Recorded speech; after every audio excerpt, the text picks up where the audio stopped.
안녕하세요. 오늘도 2시부터 4시까지 여러분과 함께하겠습니다. 저는 어제 이어서 진행을 맡은 손선주입니다.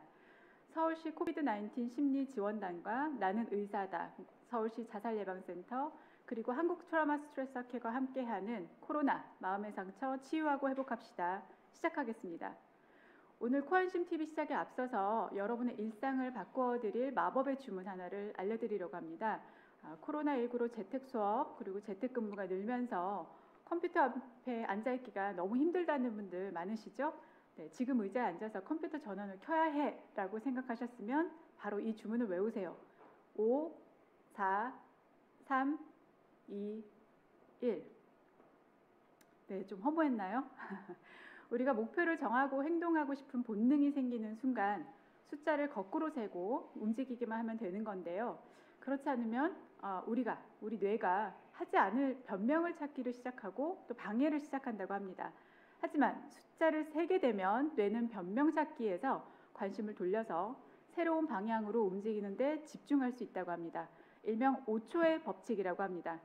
이 마법의 주문이 여러분의 일상에 조금이라도 기분 좋은 변화를 가져다 드리길 바라면서 오늘도 이 시간 함께 해주실 게스트를 모시겠습니다. 네, 제 옆에 경희대 정신건강의학과 백종호 교수님 계십니다. 교수님 반갑습니다. 네, 반갑습니다. 네, 길게 본인 소개 좀 부탁드립니다. 길게요? 네. 네. 예, 저는 경희대학교 병원 정신건강의학과에서 근무하고 있고요. 무엇보다 오늘의 행사를 서울시 자살예방센터와 함께 준비한 한국 트라우마 스트레스 학회 회장을 맡고 있습니다. 주로는 우울증이나 자살 예방, 또 트라우마의 치유에 관심 가지고 살고 있습니다. 네, 백 교수님, 코로나 네. 상황에서 우리가 경험하는 공포라든가 불안, 우울, 슬픔, 그리고 분노와 같은 다양한 부정적인 감정들이 굉장히 자연스러운 반응 아닐까요? 맞습니다. 저 없으면 큰일 나죠. 저희가 지금 불안 때문에 손도 씻고 마스크도 쓰고 또 슬픔 때문에 이제 현실적인 목표를 우리의 올해의 삶의 계획을 또 수정하기도 하고요. 또 이제 분노 때문에 이걸 바꿀 에너지도 생기니까 다 정상적인 반응이라고 할 수 있습니다. 네. 그러면 오늘은 이제 백종우 교수님과 코로나와 우울이라는 주제로 이야기를 나눠보려고 하는데요. 우울의 실체에 대해서도 알아보고 또 우울감이 찾아왔을 때 우리가 어떻게 대처해야 하는지 백 교수님과 함께 차근 구체적으로 알아보겠습니다. 네, 교수님께서 강연을 준비해 오셨는데요. 백 교수님 강연 부탁드립니다. 네, 고맙습니다. 그러면은 강의는 한번 코로나19 팬데믹에서 이제 우울과 정신 건강에 대해서 좀 말씀드려 보겠습니다. 네, 아까 이정재 상을 드렸는데 왜냐하면 이제 첫 슬라이드가 이게 오징어 게임으로 시작해가지고 오징어 게임 많이 보셨을 겁니다. 저도 굉장히 인상 깊게 봤는데요. 혹시 드라마를 안 보셨더라도 이 포스터에 보시면 주인공들이 있는데 그 주인공들 중에서 외국인 노동자인 알리 가운데 있는 사람 한 명을 빼놓고 나머지는 전부 혼자 살거나 아니면 노부모 중에 한 분을 모시고 삽니다. 반면 왼쪽에 응답하라 1988이라 그래서 이게 한 4년 전쯤에 굉장히 이제 히트를 친 드라마인데요. 대개는 4인 가족을 기반으로 해서 또 이웃들이 또 가족처럼 웬만한 어려움을 또 같이 이겨내는 휴먼 드라마였습니다. 도대체 이 30년 사이에 세상이 어떻게 바뀐 걸까요? 여기 이제 왼쪽에 보시면 이건 보건사회연구원에서 이제 매년 조사하는데요. 만약에 여러분은 부모님이 아프다, 특히 이제 치매가 걸렸다라고 하면 누가 부양해야 된다, 부양 책임을 묻는 거죠. 누구라고 답하시겠습니까? 만약 1988년, 1998년이었다고 하면은 1등은 1등이라고 할 거 없이 90% 이상이 자식, 그 중에는 이제 큰아들 이렇게 대답했을 겁니다. 실제 그렇게 돼 있죠. 근데 이게 20년 동안 쭉 떨어집니다. 그 다음에 2016년이 되면요, 이 비율이 30%가 됩니다. 자식이라는 비율이. 그럼 50%가 누가 되냐? 국가와 사회가 됩니다. 그 다음에 어차피 자식이고 사회고 국가고 못 믿겠다. 스스로 알아서 해야 된다. 이게 한 20% 되거든요. 이 변화는 우리 사회의 커다란 변화. 사실은 외국에서는 이 변화가 한 100년에 걸쳐 일어난 거를 우리는 지금 10년, 20년에 다 겪었습니다. 그러면서 2016년을 기억해 보시면 그때 대선에 처음으로 치매 국가 책임제가 대선 공약이 됐습니다. 치매 부모를 누가 모시냐? 이제 국가가 하겠다. 이게 대선 공약이 돼서 그동안 많은 일이 있었죠. 왜 그랬을까요? 이제 핵가족화되고 1인 가구가 30~40%가 된 대한민국에서 부모가 치매가 걸렸을 때 누구도 제대로 돕지를 기가 어렵다는 거죠. 실제 그렇습니다. 저는 우리 아버님 같으면 7남매고요. 어머님 같으면 4남매. 저는 남동생 하나가 있습니다. 굉장히 줄었죠. 근데 저희 이제 외할머님이 지금 90대 중반이신데 이제 아프셨어요. 간병이 필요할 때 정말 나머지 그 여러 가족이 해도 참 어려울 때가 많이 있었습니다.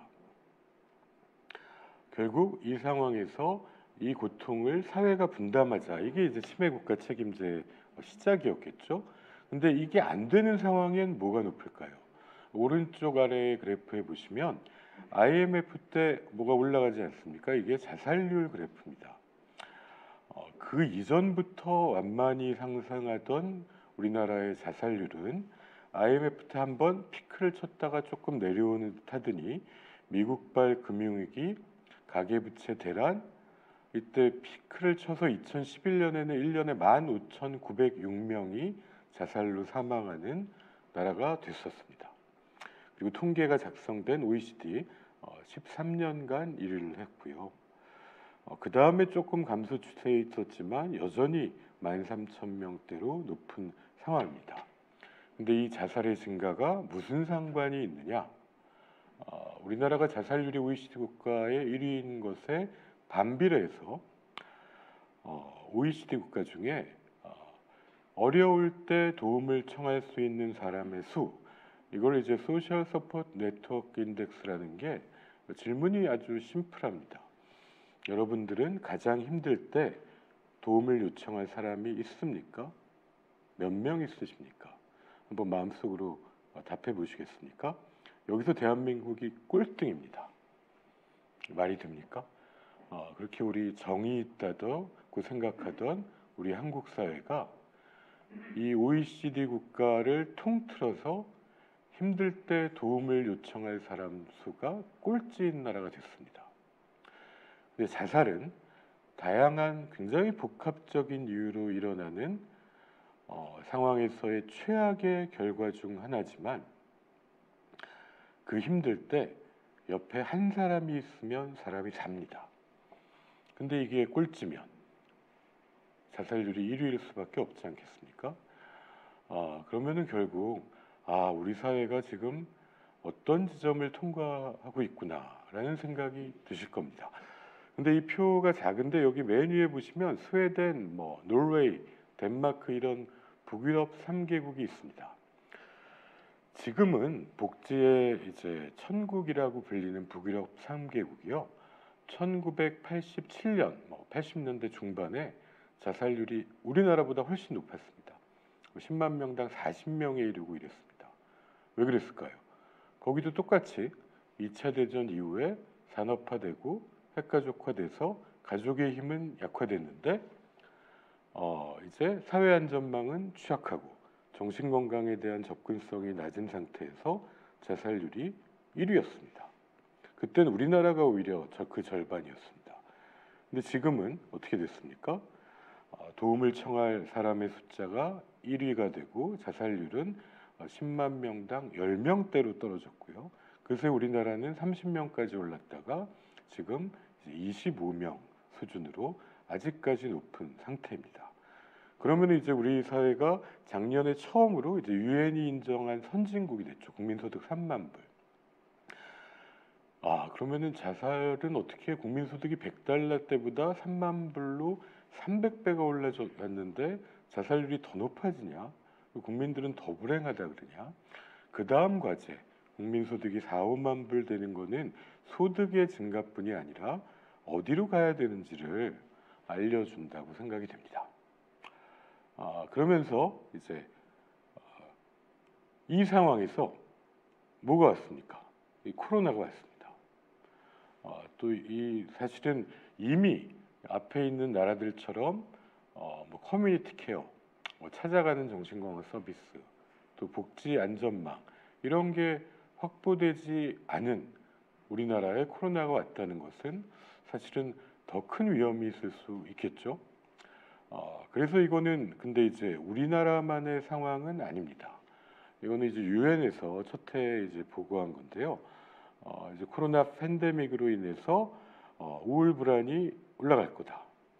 그리고 정신건강 서비스 또 돌봄 케어에 대한 접근성이 떨어지니까 고통받는 사람이 생기고 그 다음에 이제 술을 마시는 사람들이 늘어날 것이다. 또 있는 지역사회 서비스마저 이용하지 못하고 의료 서비스, 복지 서비스의 접근성은 떨어지면서 장기 입소 시설, 입원 시설은 더 위험해지니까 이게 코로나가 모두에게 공평하지 않게 그 누군가에게는 특별히 더 아픔을 줄 것이다. 이렇게 이제 보고를 했고요. 2년간의 결과는 어느 정도 실제 그런 면이 있습니다. 우리나라는 사실 지금까지도 아직 완전히 봉쇄를 선택한 적은 없지만 상당히 높은 거리두기를 오래 해오면서 옆에 있는 특정 집단에 써 있는 분들 보시면 최일선의 방역진, 또 의료진, 장애인, 노인, 청소년, 임산부 이제 취약한 상황에 있는 분들, 저소득층이나 자영업자를 포함해서 더 고립과 고통이 큰 상황이 아닐 수 없습니다. 저희 트라우마 스트레스 학회에서 옆에 우리 손선주 교수님이 이제 총무위원장으로 정말 열심히 하셨는데 이 조사 처음에는 저희가 사비를 털어가지고 돈을 모아서 우리 현진희 회장님 때 했는데 이걸 보고는 저희가 깜짝 놀랐습니다. 일반적인 시기에 이제 우울증에 대한 역학 조사를 하면 우리나라에서 고위험군이 뭐 4%, 5% 나옵니다. 이게 원래 선진국 가면 10% 넘어가거든요. 원래 선진국으로 가면 그렇게 돼 있습니다. 우리나라도 앞으로는 유병률은 증가하겠죠. 근데 여기 보시면 몇 프로입니까? 전체가 17.5%. 우리나라 건국 이래로 이런 통계를 본 적은 없습니다. 이런 거는 이 정도가 나오는 거는 어떤 재난 피해자 집단에 대한 조사에서 이렇게 나와야 되거든요. 그 말은 결국 대한민국 국민이 재난 피해자 같은 결과를 정신건강 조사에서 보이고 있다는 겁니다. 이게 좀 출렁되는데 이제 보시면 이때에 3개월마다 쭉 조사를 했는데요. 2020년에 9월, 이때 8월에 이제 대유행을 한번 했죠. 이때 올라갔다가 또 올해 작년 3월에 또 한번 올라갔다가 그 이후에 좀 떨어지다가 지금은 어떨까요? 하지만 이제 우울 고위험군이 거의 20% 앞뒤인 상황이고요. 옆에 보시면은 누가 제일 많이 영향을 받느냐에 보시면 20대, 30대가 이제 가장 힘들다고 호소합니다. 아니 이게 코로나는 이제 노인층의 사망 위험을 높이는데 왜 20대, 30대가 더 힘들어? 이렇게 생각하실 수도 있지만 이 결과는 모든 나라의 조사에서 공통적인 것입니다. 아무래도 이제 노년층은 위험은 높지만 상대적으로 노인들은 사회적 거리두기를 잘 받아들이시기도 하고요. 위험이 높아서 그럴 수도 있겠지만, 근데 이제 청년 때 얼마나 이제 활동이 왕성한 시기입니까? 거리두기로 못 만나죠, 학교도 못 가죠, 미래의 직업, 구직의 문제, 또 이때 중요한 시기죠. 결혼이나 누구를 이성을 만나거나. 그래서 20, 30대 제일 높습니다. 가장 큰 우울과 불안을 호소해온 상황입니다.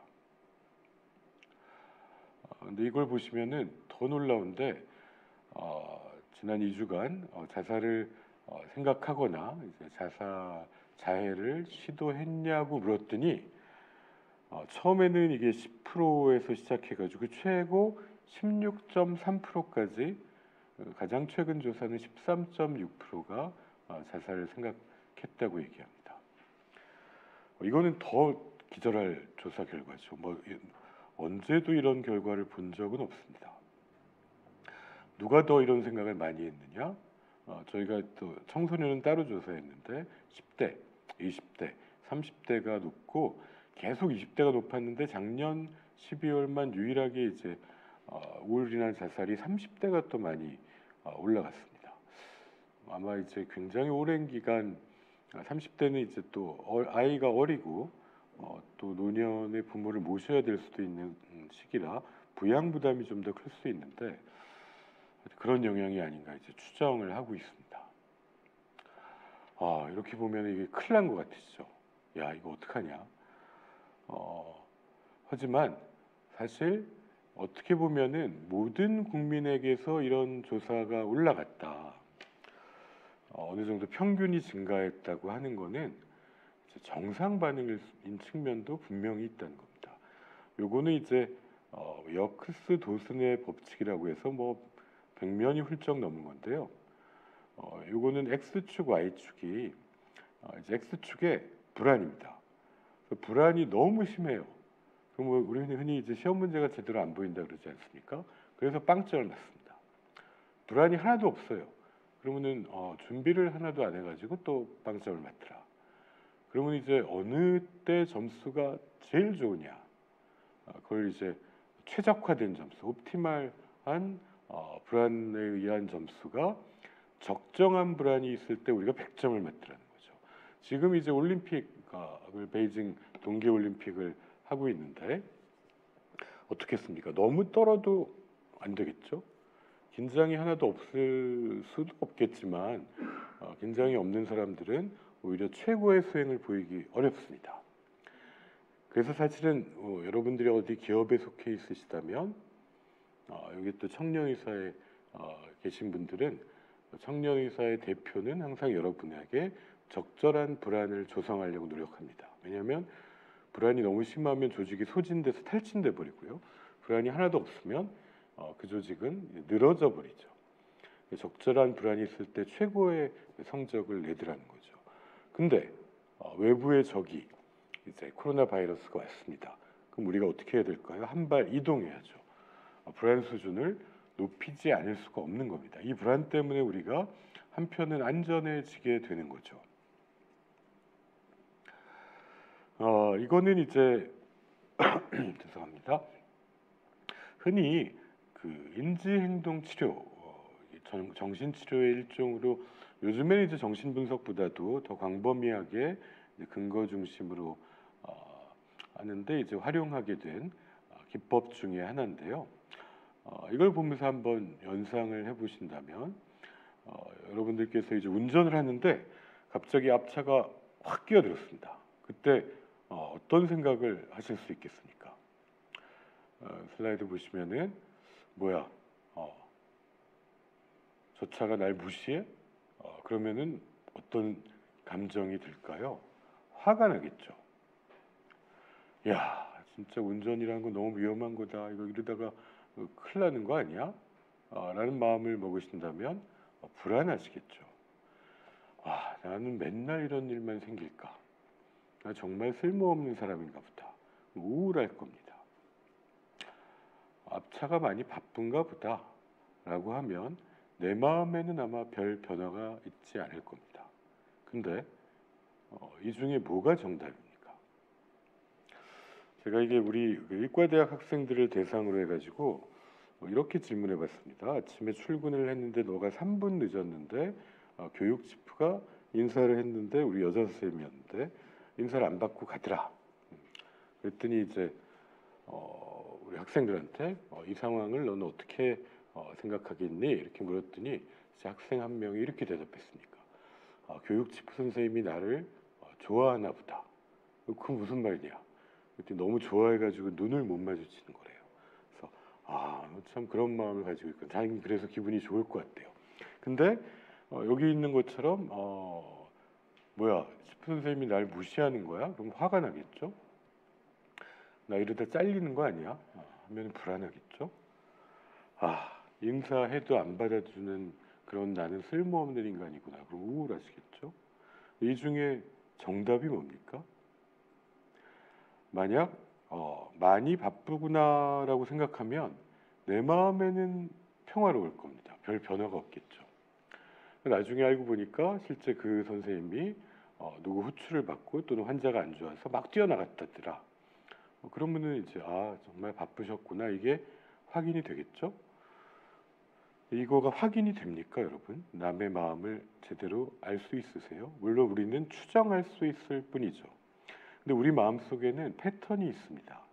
그 패턴은 굉장히 어렸을 때부터의 성장 과정에서의 경험으로, 때로는 트라우마 때문에, 때로는 내가 타고난 유전자가 가진 기질 때문에 나한테 있습니다. 누구는 우울이라는 눈으로 세상을 바라보면 더 우울해 보이죠. 누구는 분노라는 눈으로 바라보면 이런 거 일색입니다. 근데 만약 항상 상사가 화를 내도 뭐 바쁘신가 보다라고 생각하는 사람은 어떻게 될까요?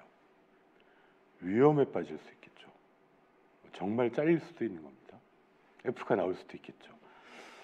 그럼 이 중에 정답은 뭘까? 실제 인도의 벵갈 호랑이는 1년쯤 자식을 키우면 이제 세상으로 내보내서 독립을 시킨다고 합니다. 그때까지는 어머니가 열심히 키운 거죠. 그래서 엄마 호랑이가 이제 세상으로 나가라 하고 이제 3마리 호랑이 새끼를 풀어줬습니다. 저도 이제 동물의 왕국에서 본 건데요. 그랬더니 첫 번째 자식인 호랑이는 신이 나서 세상으로 막 뛰어나갑니다. 그래서 이제 옆산으로 막 넘어갔습니다. 근데 며칠 후에 그 첫 번째 호랑이가 다른 영역의 수컷 호랑이의 영역을 침범해서 죽은 채로 발견이 되더라는 거죠. 근데 반면 다른 호랑이는 이제 그 엄마의 영역을 벗어나지 못합니다. 1주일, 2주일 세상으로 나가려니까 두려운 거죠. 그때 며칠이 지나고 해도 독립을 하지 않으면 엄마 호랑이가 이 새끼 호랑이를 공격합니다. 심지어 엄마에게 죽기도 한다는 겁니다. 호랑이 세계에서의 이야기죠. 그 다음에 중간에 결국 살아남은 호랑이는 하루에 조금씩 움직입니다. 주변을 경계하면서 여기가 안전한지 확인하고 한 발을 가고 또 한 발을 가서 결국은 그 호랑이만 살아남는 게 그날 동물의 왕국의 결론이었는데요. 여러분들은 지금 이제 내가 어떤 상황을 판단함에 있어서 내 머릿속을 스치는 생각, 이걸 이제 자동적 사고라고 부른다는 거죠. 그 자동적 사고의 뒤에는 우리의 마음속에서 일어나는 감정의 변화, 이 감정이 있는 거는 우리가 그 상황을 판단해서 이성적으로만 하려면 그렇게 빨리 동일한 패턴으로 할 수가 없습니다. 그래서 우리는 이 어렸을 때부터의 경험에 의한 핵심 믿음을 가지고 감정으로 순간 판단하게 됩니다. 인간의 이제 생각에 의한 사고와 행동을 굉장히 효율화시켜주는 시스템이 감정 시스템인데, 이 시스템을 이 정도 갖고 있어서 우울증 불안장애 생길 수 있는 고등 동물은 사실 인간, 그다음에 뭐 있습니까? 뭐 아주 원숭이 정도는 돼야 됩니다. 아니면 인간과 오랜 교류를 할 수 있는 반려견, 개 정도는 돼야 우울증 비슷한 모습을 가질 수 있거든요. 이제 우리가 고차원적 시스템을 가져서 효율화에 성공했는데 대신 이게 망가지기도 쉬운 게 인간의 특징입니다. 그래서 이제 코로나 얘기를 하다가 우리가 지금 우울 얘기를 하고 있습니다. 근데 불안은 그렇다고 치고 우울한 적이 혹시 평생 있나요? 하고 이렇게 제가 질문하고 손 들어 보세요 하면은 대개는 다 드시죠. 여러분들 나 태어나서 한 번도 우울한 적이 없다, 그런 분 계십니까? 그런 분이 있으시면 끝나고 조용히 정신과를 찾아가셔야 되죠. 이상한 거죠. 절대 있을 수 없는 일인데 저는 딱 한 명 봤습니다. 그거는 요 근처에 있는 어떤 구청에서 강의를 제가 이런 걸 할 때 뒤에서 졸고 있던 공익근무요원이었습니다. 막 이렇게 졸고 계시다가 뭐 손을 들어보라니까 번쩍 들어본 거죠. 그거 아닌 사람들은 다 느껴본 적 있죠. 근데 거꾸로 우울해서 인생에 도움된 적 있으십니까? 이거는 좀 대답하기 쉽지 않으실 수 있죠. 잘 생각해 보면 있습니다. 예를 들면 저희 애 같으면 이제 학교 다닐 때 시험을 아무리 망쳐도 뭐 하나도 우울해하지 않았습니다. 부모가 좀 우울할 수 있습니다. 근데 이제 걔는 뭐 우울하지 않았어요. 우울해야 시험을 망쳤을 때 나 왜 시험 못 봤지? 다음에 어떻게 하면 잘 볼까? 그래 오늘 공부하자. 이게 행동을 계획하고 수정하고 오늘 이제 실천으로 옮기는 계기를 마련하는 거거든요. 우울이. 그래서 우울은 뭔가 변화하고 성숙하고 나아지는데 핵심적인 감정입니다. 우울이 없다. 발전하기 힘듭니다. 근데 병적인 우울증은 다르더라는 거죠. 이건 이제 병이 될 수 있다. 그러면 이제 이렇게 불안과 우울을 봤을 때 우리가 코로나 이후에 우리가 모든 국민이 재난 피해자가 됐을 때 나 너무 우울해요. 불안해요. 트라우마 스트레스 학회 전문가들이 2년간 제일 많이 한 말은 충분히 들은 다음에 이건 정상 반응이십니다. 괜찮습니다. 아니 현실이 괴롭지 않습니까? 내 현실에 지금 경제적 고통이 있고 옆에 아파서 쓰러져가는 사람이 있고 내가 할 일이 없는데 이게 어떻게 괴롭지 않을 수 없습니까? 이때의 우울, 불안, 분노는 상당 수준 정상 반응이더라. 이 말을 제일 많이 드리고 있습니다. 사실 혐오라는 얘기를 안 빼놓을 수가 없습니다. 우리는 지금은 이제는 혐오 많이 준 것 같습니다. 초반에는 좀 있었습니다. 왜냐하면 이제 소수자 집단에서 이제 감염이 확산된 걸 우리가 경험하기도 했고요. 근데 혐오는 이것도 일종의 이제 우리의 적응을 높이는 반응입니다. 왜냐하면 우리가 중세 시대에 태어났는데 패스트를 예방해야 되겠는데 아무것도 없지 않습니까? 백신, 치료제 아무것도 없는데 그냥 더러운 거 피한 거. 이 사람들은 감염 확률이 낮지 않습니까? 혐오는 이런 보호 효과가 있는데 반면 감염된 사람을 혐오하면 그 사람들이 다 숨어 보이니까 그 숨은 사람을 통해서 전파는 급증하게 되고요. 우리 사회 다 위험해집니다. 혐오를 조절하는 거는 재난정신건강 서비스에서 핵심 영역인데 이게 많으면 또 자연스럽게 줄어듭니다. 저는 오늘만 해도 페이스북에 많은 친구들이 올리더라고요. 저 코로나 걸렸어요. 이제 부끄러운 일이 아닌 거죠. 알려도 되는 거죠. 그래서 이 재난 이후에는 항상 집단적인 마음의 반응 시기가 있습니다. 되게 이제 초기에는 이제 한번 우리가 같이 이겨내자, 우리 살리자, 또 영웅적인 구조 활동으로 살아나는 사람이 있고 희망을 볼 수 있고 이때는 국민적 단합이 증가하는 시기가 있습니다. 이때를 뭐 허니문 시기라고 불리기도 하고요. 근데 좀 지나면 현실이 느껴집니다. 누가 망언을 하기도 하고요. 고통이 너무 크고 우리는 그 사람을 살릴 수 없었고 경제적 손실도 클 때 결국은 우리가 고통에 빠지고 또 이후에 일주기가 됐을 때 또 기념일 반응이 또 괴롭게 하지만 결국 2년에서 5년, 재난에 따라서 5년에서 10년에 따라서 우리는 결국 재건하고 회복해 갑니다. 이거는 이제 부일베고의 수학여행 3사 때 이게 이제 고속버스가 수학여행 가던 고등학생들을 태우고 하다가 이제 충돌을 해서 일부만 살고 많은 수의 친구들을 구해낼 수 없었던 그 친구들이 중에 하나였던 김은진 님이 세월호 사고 이후에 올려줬던 글입니다. 저희 뭐 트라우마 스트레스 학회가 사실은 생긴 이유가 이런 글을 보고 그 마음이 아프고 뭔가 해야겠다고 느낀 분들이 같이 모이게 됐는데요. 보시면 화염에 휩싸인 친구를 구해낼 수 없었습니다. 부모들은 우울증과 이혼, 그리고 할아버지 할머니는 돌아가시고 몸이 아파져서 그때 세월호 사고 피해자뿐만 아니라 가족도 꼭 사회가 알아주세요. 우리가 오래전에 사고가 있던 시절은 몰라서 누구도 정신과 치료 또 지원이 필요할 것이라고 얘기해주지 않았습니다. 손을 잡고 함께 울어주세요. 보듬어 주세요. 전문가를 찾아주세요. 이렇게 얘기해 주셨었는데 이 외상이라는 것의 고통, 이 트라우마를 겪은 분들은 그날 전으로 돌아가기 어렵습니다. 이후에 내가 살아야 되는 삶은 때로는 완전히 달라집니다. 물론 많은 수는 그 외상 후 스트레스 반응은 정상 반응입니다. 그리고 누군가는 또 성장을 경험하기도 합니다. 하지만 또 적지 않은 사람들이 후유증을 앓고 아픈 것이 사실입니다. 이분들은 이렇게 얘기합니다. 이전과 너무 달라졌어요. 깊은 구렁에 빠진 것 같아요. 갈기갈기 찢겨진 것 같아요.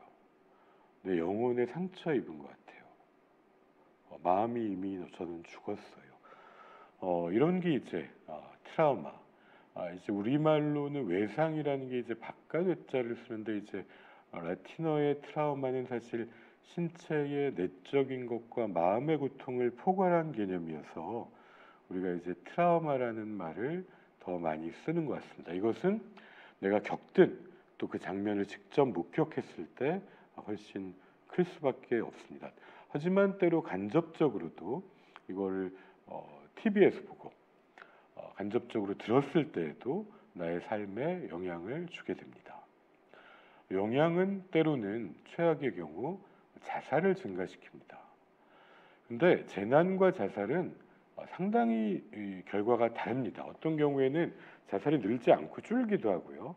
또 늘기도 하는데 쓰나미 9.11 대표적으로 자살이 직접 바로 늘지 않았습니다. 근데 감염 재난인 홍콩의 사스 같은 경우는 그해 연말에 고립된 노인 자살이 증가했고요.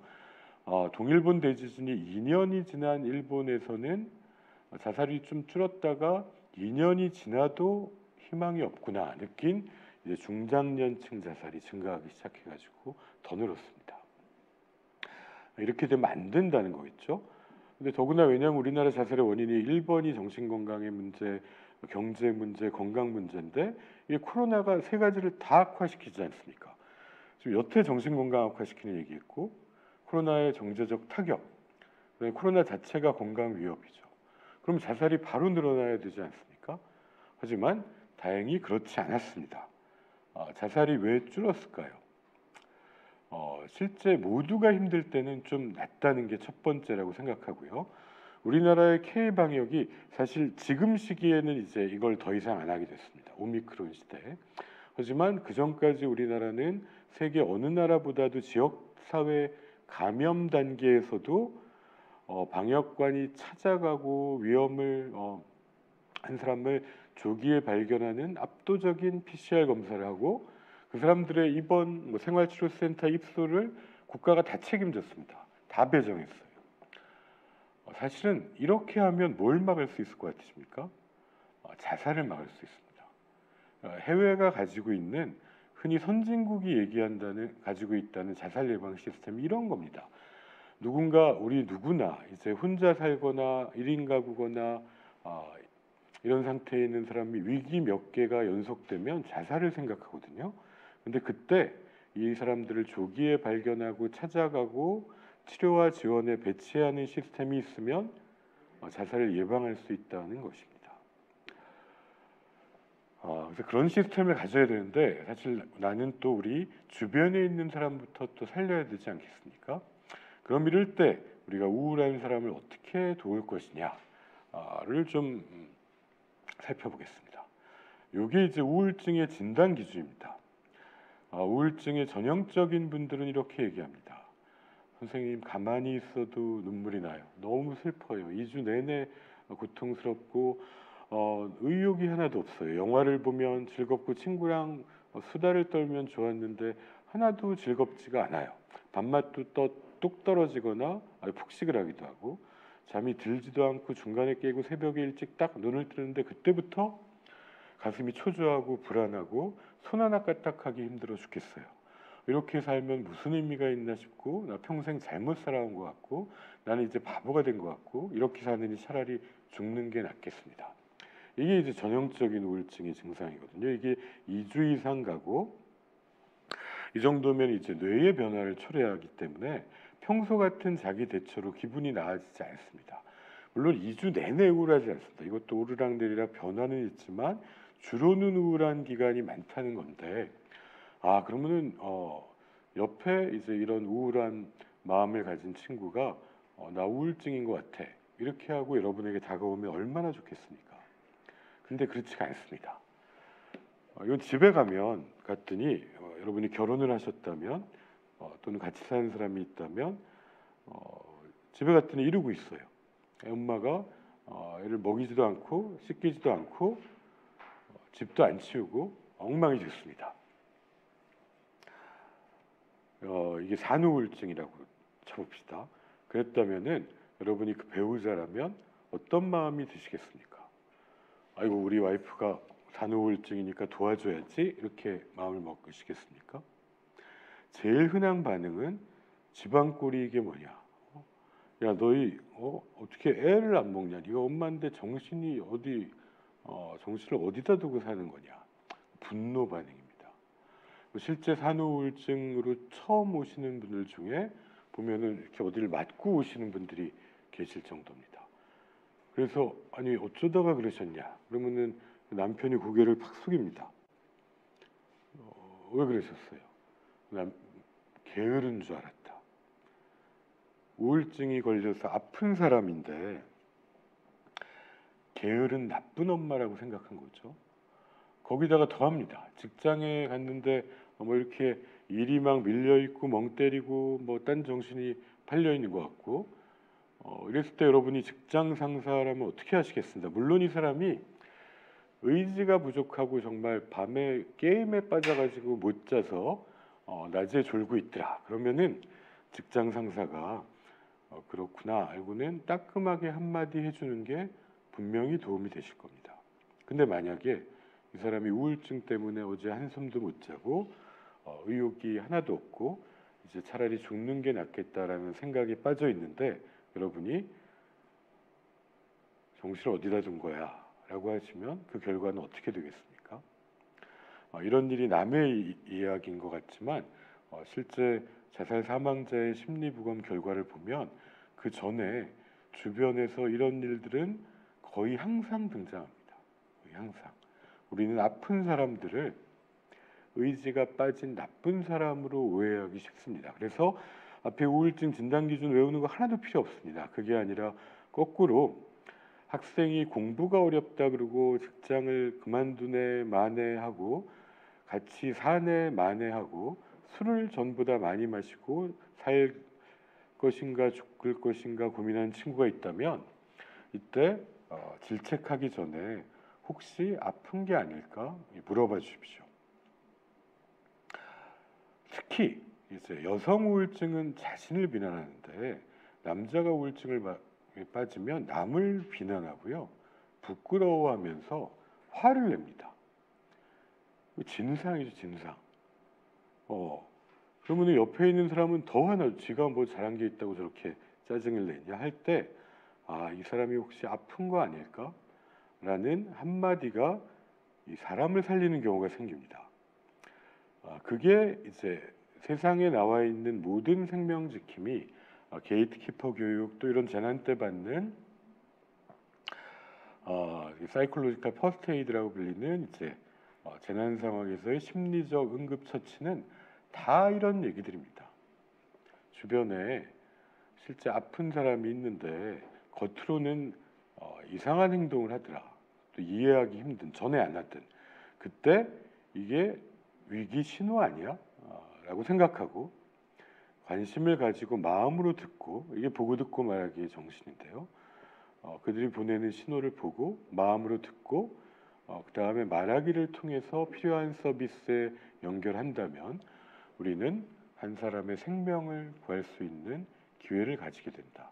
여러분들한테 이걸 다 책임지라는 게 아니라 그의 적절한 전문가와 자원에 연결시키면 된다는 이야기들입니다. 저런 프로그램들이 다 온라인으로 있으니까 또 수료하실 수 있고요. 실제 저 프로그램의 슬라이드 몇 장을 보면은 자살이 일어난 다음에 알게 되더라는 거죠. 그게 경고 신호였다는 거예요.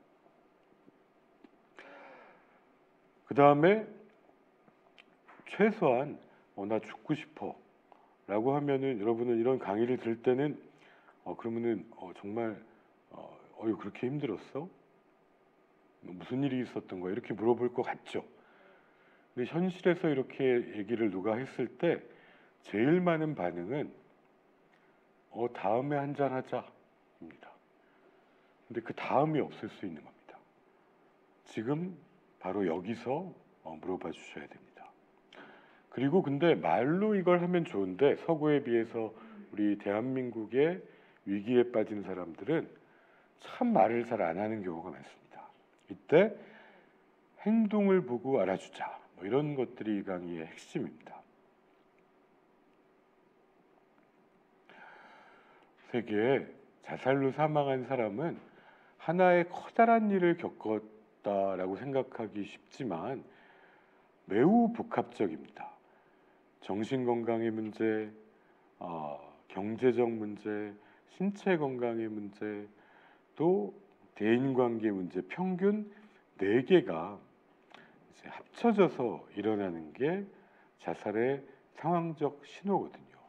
주변에 이런 것들을 연속적으로 겪고 있는 사람이 있다면 꼭 관심을 가지고 지켜봐 주십시오. 누군가는 힘든 일을 겪고 자살을 생각하지만 누군가는 승진을 해서 주변에 다 축하하는데 아이를 낳아서 다 좋아하는데 새로운 것에 적응이 안 되고 기대를 만족시키지 못하는 생각에 고통에 빠져들 수 있고 그게 실제 자살의 원인이 되더라라는 것을 보여주는 결과입니다. 그러면 뭘 해야 될까? 마음으로 들으라고 했습니다. 이러이러한 걸 볼 때 많이 힘들어 보이던데 혹시 자살을 생각하고 있니? 아니 이거 물어봤다 진짜 자살하면 어떡해? 이거 자살 유도시키는 거 아니야? 이거 화내가지고 나 멱살 잡히지 않을까? 제가 그래도 한 28, 하여튼 30, 20, 한 3년 정도 이걸 질문을 했는데 여태까지 한 번도 멱살 잡힌 적 없고 거꾸로 이 얘기를 했을 때 이제 진료실 안에 있는 크리넥스 티슈를 뽑아 드려야 되는 시점이 됩니다. 가장 고통스러웠던 얘기를 말할 수 있는 기회를 갖게 되는 거거든요. 그래서 모든 교과서 논문 다 100% 이 얘기를 합니다. 이거 구체적으로 물어봐라. 자살이라는 걸 얘기하기가 좀 그렇다면 야 이렇게 힘든 상황에서는 어떤 사람은 자살을 생각하기도 한다던데 너 혹시 그런 생각 해본 적 있어? 아니라 그러면 다행이죠. 근데 그렇다고 하면은 지금 시간을 내서 그 사람의 이야기를 들어주십시오. 그래서 이제 얼마나 힘들었는지를 들어주다가 그럼에도 불구하고 지금 살아서 여러분 앞에 있으시잖아요. 그때 여태까지 그렇게 힘들었는데 살아가게 하는 힘이 뭐야? 이걸 물어봐 주십시오. 그러면 정말 많은 이유가 있습니다. 그래도 부모님 때문에, 뭐 자식 때문에, 그래도 우리 집 반려견 걔는 나 없으면 어떻게 먹고 사냐, 뭐 종교 때문에 수많은 이유로. 근데 이걸 찾으면, 근데 이걸 가지고 이제 희망의 얘기를 하는데요. 나 하나도 없어. 그럼 뭡니까? 그럼 응급일 수 있습니다. 그러면은 바로 1577-0199나 1393으로 전화해서 이제 위기 때 어떻게 도와줘야 되느냐 물어보십시오. 이런 교육을 받았다고 또는 지금 강의를 들었다고 여러분이 다른 사람에 대한 생명에 책임이 있지는 않습니다. 하지만 그때 내가 아니라도 1393 자살예방 상담전화 1577-0199 위기상담전화 전국의 정신건강복지센터 또 복지 시스템 또 고용 노동 119 경찰 여러 시스템이 있는데 바로 옆에서 이 위기를 아는 여러분이 도와주지 않으면 이 시스템은 전혀 작동하지 않습니다. 그래서 가운데 이게 참 제일 중요하다라는 걸 말씀드리겠습니다. 예, 이제 좀 정리를 해보면 지금 참 코로나로 힘든 시기, 누구나 정도의 차이는 있겠습니다만은 다 힘든 시기에 이런 말씀 한번 드려보고 싶습니다. 이제 우울증 치료를 종결하고 끝나는 날, 그거 전에 잘못했다가는 욕먹기 쉬워가지고 꼭 끝나는 날 해야 됩니다. 이제 더 이상 안 오셔도 됩니다. 제일 기분 좋은 날이죠. 그날 제가 꼭 물어보는 게 있는데, 우울증이 없었으면 좋았겠지만 우울증을 통해서 얻은 게 있나요? 라고 이제 물어보면 신기하게 100%가 다 있다 그럽니다. 그 뭐냐? 그러면 선생님, 제 인생이 좀 더 성숙한 것 같아요. 저한테 이렇게 소중한 사람이 누군지 알았습니다. 이렇게 재미있는 게 있는 걸 여태 모르고 살았어요. 선생님, 이제 새로운 계획이 생겼습니다. 한번 들어보실래요? 우울증은 우리가 현재의 고통이 있을 때 이대로는 안 된다는 신호를 우리 마음이 보내는 거거든요. 그럼 그 신호를 받아야죠. 그래서 우울의 고통을 때로는 많이 아프지만 이걸 받아서 그 다음에 나의 삶에 반영한 분에게는 분명 이제 선물이 있다라는 말씀을 드리고 싶고, 이때 이제 니에브루의 기도라 그래가지고 이때 이제 정신치료 하시는 분들이 많이 목표로 얘기합니다. 이제 바꿀 수 없는 일은 받아들일 수 있는 평온을 주시고, 바꿀 수 있는 일은 바꿀 수 있는 용기를 주시며 그 둘을 구분할 수 있는 지혜를 주소서라는 건데, 저도 참 좋아하는 문장인데, 이제 앞에 거는 어셉턴스라고 하더라고요. 수용. 현실에 있는 그대로 받아들여야죠. 너무 아프지만 괴롭고, 그 다음에 이제 바꿀 수 있는 일은 바꾸는 거는 챌린지하고 도전하는 거죠. 여기엔 용기가 필요하죠. 근데 우리가 최악의 경우는 바꿀 수 있는 일은 포기해버리고 바꿀 수 없는 거에는 미련을 가지고 마음만 아프다면 가장 괴로울 것입니다. 그래서 이 시기에는 특히 혼자 하기 어렵습니다. 특히 지혜의 영역은 여러 사람이 함께 마음을 나누고 또 머리를 맞대서 이 힘든 시기를 또 같이 이겨내고, 또 때로는 또 용기를 가지고 도움을 요청할 수 있는, 도움을 요청할 용기를 가져보시고 또 주변에 북돋아 주시기를 바라봅니다. 이것을 마치겠습니다. 고맙습니다. 네, 감사합니다, 백 교수님. 아까 전에 하신 말씀 중에 위기에 빠진 분들이 말이 별로 없다, 감정 표현을 잘 하지 않는다, 이런 말씀을 하셨는데, 제가 갑자기 생각난 게 있어요. 제가 저희 학생들한테 본인들이 감정을 표현하는 단어들을 무엇을 쓰는가, 여러 가지 이제 감정 범주들이 있는데, 기쁨이라든가 공포, 슬픔, 분노, 혐오, 이렇게 여러 가지 이제 그 영역의 감정을 어떻게 표현하냐고 물어봤더니 결과가 참 재밌습니다. 어떻게 표현했을 것 같아요, 교수님? 교수님이 안 계실 때 표현했을 것 같습니다. 욕이 나오면 참 다행인데요. 제가 이렇게 표를 만들었어요. 네. 그래서 자, 혐오스러울 때는 기쁠 때, 슬플 때, 그래서 이렇게 항목을 만들어가지고 너는 어떤 단어를 쓰니, 어떻게 감정을 표현하니, 예를 들어 슬프면은 심장이 뚫어진 것 같아요, 미어지는 것 같아요, 이런 말을 쓸 것 같은데, 많은 학생들이 대박, 놀라면 대박인 거고, 우울하거나 슬프면 대박인 거고 대박이 정말 많더라고요. 그래서 생각보다 많은 분들이 이렇게 감정 표현을 좀 다양하게 이렇게 하지 않는 부분도 있고, 또 감정을 표현하는 거를 참 힘들어하시는 부분도 많지 않은가, 이런 갑자기 든 생각, 애드립으로 넣어봤습니다. 네. 실시간으로 제가 좀 보고 있는데요. 많은 분들이 댓글을 달아주셨어요. 푸푸리님이 취약계층은 코로나로 인해서 심리적인 어려움이 더 클 수 있겠다, 이렇게 공감을 해주셨고, 싱어게인님이 이런 질문을 주셨습니다. 우울증 아까 진단 항목들을 보여주셨는데 5가지 이상이라고 본인이, 그러면 전문가를 만나봐야 할까요? 라고 물어보셨습니다. 이거는 왔다 갔다는 할 수 없는 거죠. 근데 이제 이런 게, 저도 학생 때 우울증에 대해서 낮에 강의를 들으면 나 우울증인 것 같고, 다음날 조증 들으면 난 조증이었어, 이게 그래서 이제 요 강의만 듣고는 잘 알 수가 없습니다. 근데 이제 일단 혹시 우울증이 아닐까 생각해 보시려는 마음은 굉장히 소중한 것 같습니다.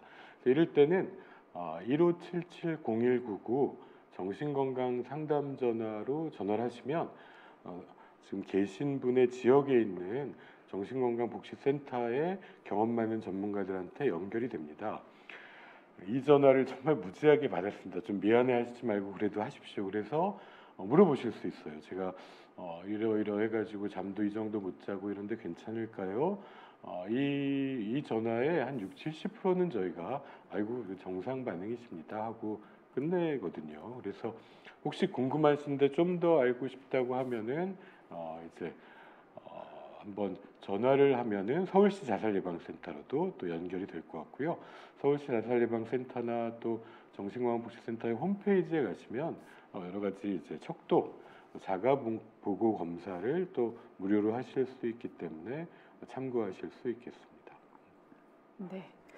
그리고 은혜님께서 안일과 나태함에 빠지는 것보다 적정 불안도 긍정적인 측면에서 보면 필요할 수 있겠다. 우울은 변화하고 성숙하기 위한 전 단계다라는 피드백을 주셨습니다. 그리고 또래오래님이 산후우울증의 주된 요인이 무엇인가라고 물어봤는데 댓글을 또 다셨네요. 다른 분들이 싱어게인님은 호르몬 탓, 네, 커피 한 잔님은 남편 탓, 뭐 이렇게 올려주셨는데, 네, 의견 좀 주세요, 교수님.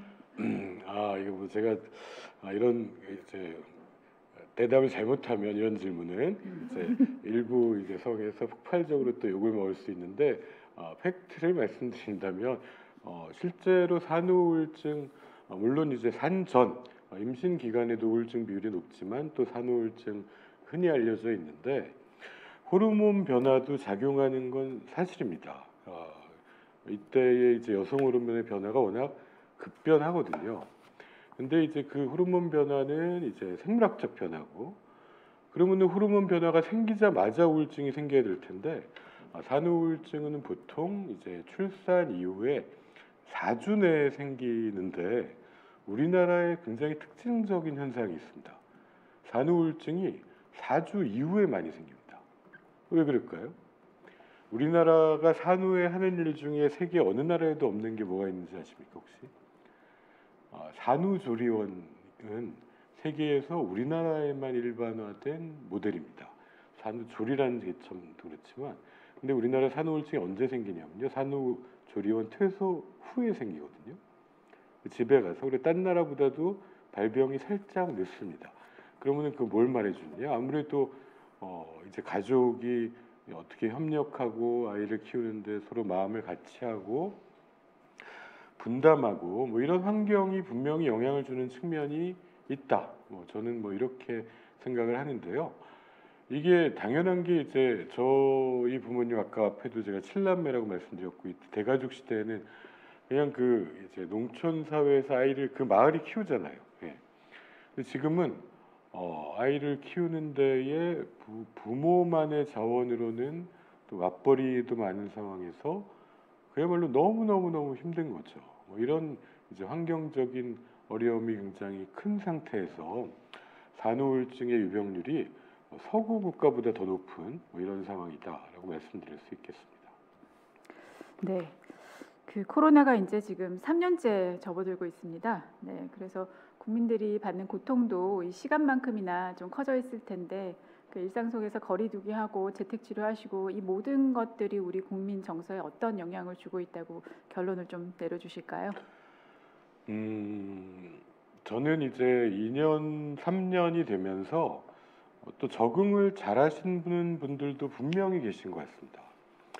제가 볼 때는 제일 놀라운 분들은 이 시기에 회식 줄이고 운동해가지고 몸 만들어 오신 분은 정말 오랜만에 뵈면은 딴 사람이 돼가지고 돌아오셔가지고 너무 부럽다. 어떻게 하셨냐 그랬더니 하루에 10,000보씩 계속 걸었다. 그게 어떻게 가능했냐? 그러니까 아니 코로나 때문에 이제 그만큼 시간도 생기고 사람들 만나는 것도 줄었고 식사 자리도 줄고 회식도 줄고 이걸 이용해 가지고 10,000보씩 2년을 매일 걸었더니 12kg가 빠졌다. 그리고 얼굴이 무슨 성형 수술한 줄 알았더니 그게 그래서 그런 거다. 이렇게 얘기하시는 것처럼 코로나 이후에 자기 몸의 건강이나 또 코로나의 경향에 맞춰서 자신이 하고 있는 일과 또 비즈니스를 또 적절하게 바꾼 분들도 계시고요. 또 코로나 시기에 이 가족 신뢰도가 우리가 70점이었는데 지금 2년 만에 80점으로 올라갔거든요. 초반에는 가족들이 많이 시간을 갑자기 같이 보내게 되면서 싸움이 많이 벌어졌는데 지금은 그래도 믿을 게 가족뿐이구나 이런 점에서 하여튼 이렇게 긍정적인 변화를 얘기하시는 분들도 분명히 있고, 하지만 지금 말씀하신 대로 그 최전선에 있고 가장 아픈 데 있고 또 그 아픔이 숨겨진 분들은 코로나가 결코 공평하지 않게 취약계층을 더 공격하고 있고, 저희가 보건사회연구원 보건의료연구원 지원으로 좀 이걸 질적 조사를 하고 했을 때 정말 격차가 굉장히 큰데 표현하지 못한 고통이 크다는 걸 좀 알 수 있었습니다. 그래서 우리가 주변에 아픈 분들한테 어느 때보다도 관심이 필요한 시기가 아닌가 생각합니다. 네, 좋은 말씀 감사합니다. 어제 저희 게스트분 백명재 교수님이랑 얘기를 하면서 여러 가지 코로나로 인해서 나타나는 여러 가지 증상 중에 하나가 불면증 얘기를 했었거든요. 그거 관련해서 저희가 사연이 있어서 일단 같이 좀 공유를 해보도록 하겠습니다. 자, 첫 번째 사연은 저는 한식당을 운영하고 있는 50대입니다. 대기업을 퇴직하고 무료하고 힘든 시간을 보내다가 5년 전부터 가게를 시작했습니다. 2호점까지 낼 정도로 장사도 꽤 잘 됐고요. 그런데 지난해 코로나로 단골이었던 직장인들의 회식이 사라져버렸고 또 재택근무가 늘어나다 보니까 점심 손님도 줄고 타격이 컸습니다. 요즘 안 그래도 참 힘든 분들 많이 계실 거예요. 첫 가게는 근근히 버티고 있는데 두 번째 가게 적자가 너무 심각합니다. 재난지원금으로 직원들의 월급은 겨우 맞췄지만 실력 있는 주방장마저 그만두게 돼서 음식 맛도 이전만 못하다는 손님도 불평까지 더해졌습니다. 앞으로 더 나아질 것 같지 않고 빚만 더 늘어날 것 같고 계속되는 생각에 매일 밤잠을 설치기 일쑤입니다. 참 안타까운 사연인데요. 저희가 뉴스를 통해서도 그렇고 이런 케이스를 참 많이 접하는 것 같아요. 남성분인 것 같은데 남성 우울증이 증가하는 원인은 무엇이고 또 남성 우울증도 여성 우울증만큼 위험할 수 있는 이유가 무엇일까요, 교수님? 기본적으로는 이제 우울증은 여성이 더 높은데 교수님 잘 아시다시피 뭐 그렇다고 이제 남녀가 뭐 여성이 정신건강에 열등해서 이런 건 아니고 남성은 이제 중독으로 좀 더 표현되다 보니까 사실 남녀의 정신건강 유병률은 딱 1대1인데요. 이제 남성의 우울증도 이제 증가 추세인 것은 분명하고 지금 앞에 언급하신 분은 이제 자영업자로서 이제 코로나 시기에 굉장히 우울이 늘 수밖에 없는 상황에 계시죠. 근데 이제 우울증은 여성이 많은데 자살 사망자는 또 남성이 이제 2배 이상 높지 않습니까? 여기에는 이제 우울 플러스 중독도 있지만 남성이 좀 더 심각한 방법으로 시도한 것도 이제 영향이 있고 실제 우리나라 자살 사망자의 3분의 2는 남성이기 때문에 관심이 필요한 것 같습니다. 네.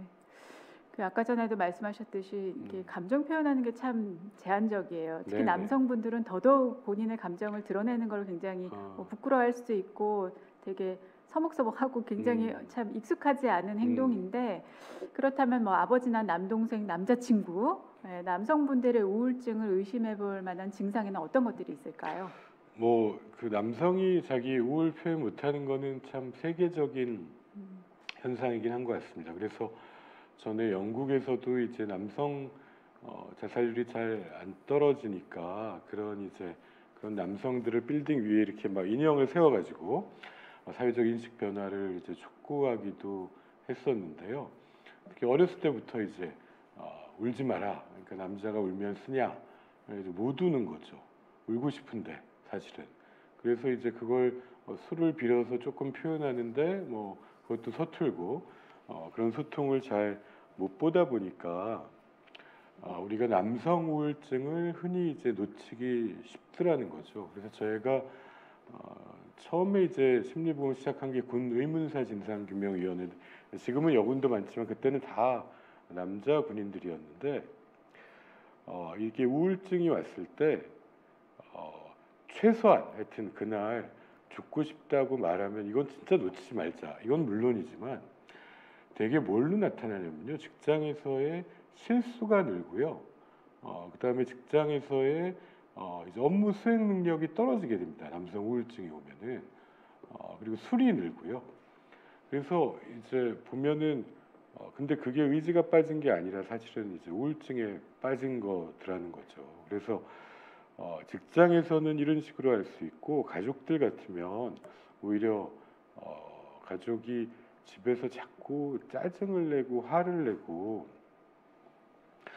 폭발하고 술 마시고 이럴 때 정말 따뜻하게 한번 물어본 가족이 있어서 저희가 그분을 진료하게 되고 치료를 시작해가지고 한 두어 달 지나서 좋아지면 가족들이 뭐라 그러시냐면은 우리 아빠가 성격이 좋아졌다라고 얘기하는데 사실 그게 성격이 좋아진 게 아니라 성격은 원래 있던 거고 우울증이 좋아져서 표현이 좋아진 거죠.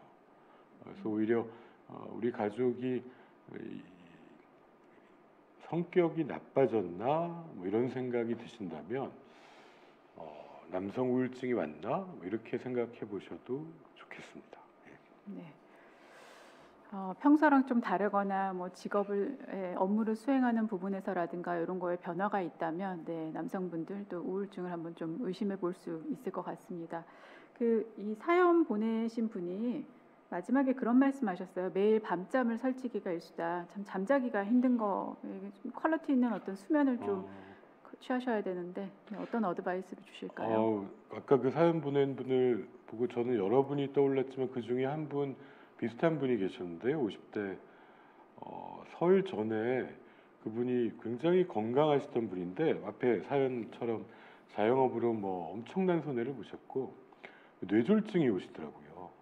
그래가지고 입원을 하셨는데 다행히 이제 빨리 119 통해 가서 이제 지금 후유증은 심하지 않고 재활을 하고 계시고 출근도 어제 처음 했다 그래서 참 기뻤는데 지금 이제 저런 어려움에 처해진 자영업자분들 꼭 기억하실 게 이게 밤에 못 자기 시작하면서 건강에 적신호가 오거든요.